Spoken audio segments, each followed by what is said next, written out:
देश की सबसे बड़ी पंचायत लोकसभा में कुरुक्षेत्र जिले का 2 बार प्रतिनिधित्व कर चुकी पूर्व सांसद प्रोफेसर कैलाशो सैनी ने मीडिया से बातचीत में दावा किया कि भारतीय जनता पार्टी सरकार इस बार लोकसभा चुनाव में रिकॉर्ड तोड़ प्रदर्शन करेगी। प्रोफेसर कैलाशो सैनी का कहना है कि इस बार भारतीय जनता पार्टी अपने दम पर 425 सीटें लेगी। उन्होंने कहा कि उनके दावे के पीछे प्रधानमंत्री नरेंद्र मोदी की जनहितैषी योजनाएं और भ्रष्टाचार मुक्त शासन है। प्रोफेसर कैलाशो सैनी ने कहा कि प्रदेश या देश दोनों जगह बीजेपी की सरकार बनेगी और मुख्यमंत्री मनोहर लाल और प्रधानमंत्री नरेंद्र मोदी दोनों ने देश व प्रदेश में राम राज्य स्थापित किया है। इसके चलते जनता के पास कोई और विकल्प नहीं। कांग्रेस टुकड़ों में बंट चुकी है और इंडिया गठबंधन का कुनबा अपने पारिवारिक सदस्यों को एक साथ जोड़ पाने में नाकामयाब रहा है। आपको जय श्री राम, जय भारतीय जनता पार्टी, जय भारत माँ। भारतीय जनता पार्टी तो हमेशा ही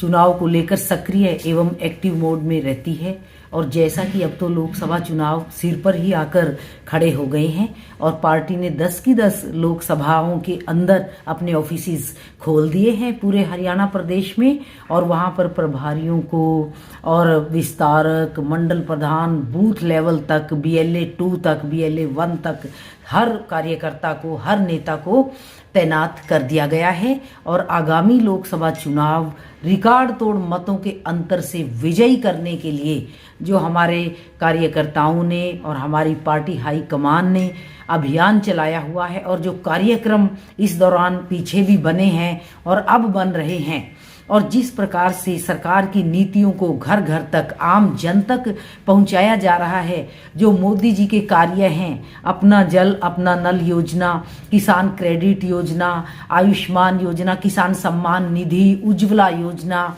और जिस प्रकार से 80 करोड़ लोगों को मुफ्त में भोजन की व्यवस्था करना और जिस प्रकार से गोदामों को गरीब लोगों के लिए खोला गया है, उनके दरवाजे और खाली किया गया है गोदामों को।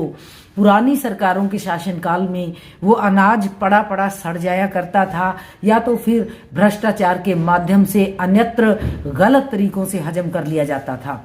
आज प्रधानमंत्री नरेंद्र मोदी जी के जोड़ का ना तो पूरी दुनिया पे कोई नेता है और ना भारतवर्ष में कोई उनका मुकाबला करने में सक्षम है। उनकी नीतियों में, उनके डाउन टू अर्थ होकर के गरीब के लिए अंत्योदय जैसी स्कीमों से गरीब को लाभ पहुंचाने के लिए इसी प्रकार से आज कोई मुकाबला ही नहीं कर सकता, कोई कंपटीशन में खड़ा ही नहीं हो सकता। और हरियाणा में भी डाउन टू अर्थ रहकर मनोहर लाल जी ने जिस प्रकार से अपने त्यागी तपस्वी जीवन का लाभ अपने परिवारों को, अपने परिवारजनों को ना दे करके उन्होंने हरियाणा प्रदेश की 2.5 करोड़ आबादी को ही अपना परिवार समझकर उनको अपने त्यागी तपस्वी जीवन का फायदा दिया है, वो एक लामिसाल है। उन्होंने इतने लामिसाल कार्य किए। आज सरकार की 600 स्कीमों का लाभ आम आदमी और मिडल वर्ग का व्यक्ति, हर वर्ग घर बैठे बिठाए ले रहा है। तो ये एक लामिसाल काम है। घरों पे जा करके सरकार, गांव में जा करके हमारे कार्यकर्ता दस्तक दे रहे हैं और प्रशासनिक अधिकारी दस्तक दे रहे हैं कि किसी की पेंशन अधूरी है तो वो घर पे जाके बनाई जा रही है, किसी का आधार कार्ड में कोई कमी है या आयुष्मान कार्ड बनने में कोई प्रॉब्लम तो नहीं, वहाँ कोई आपसे गलत पैसे तो नहीं लेता, उसको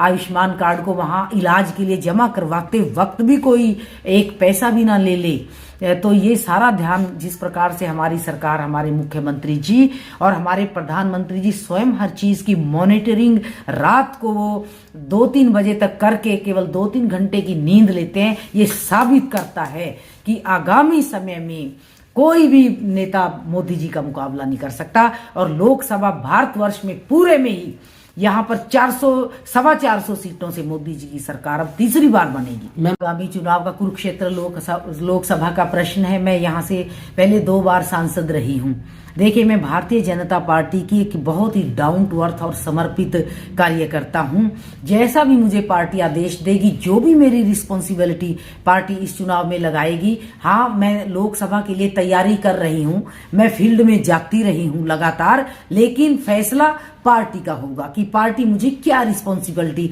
देना चाहती है। वो मेरे व्यक्तित्व का, मेरे कामों का, मेरे कैलिबर का किस तरह से लाभ उठाना चाहती है।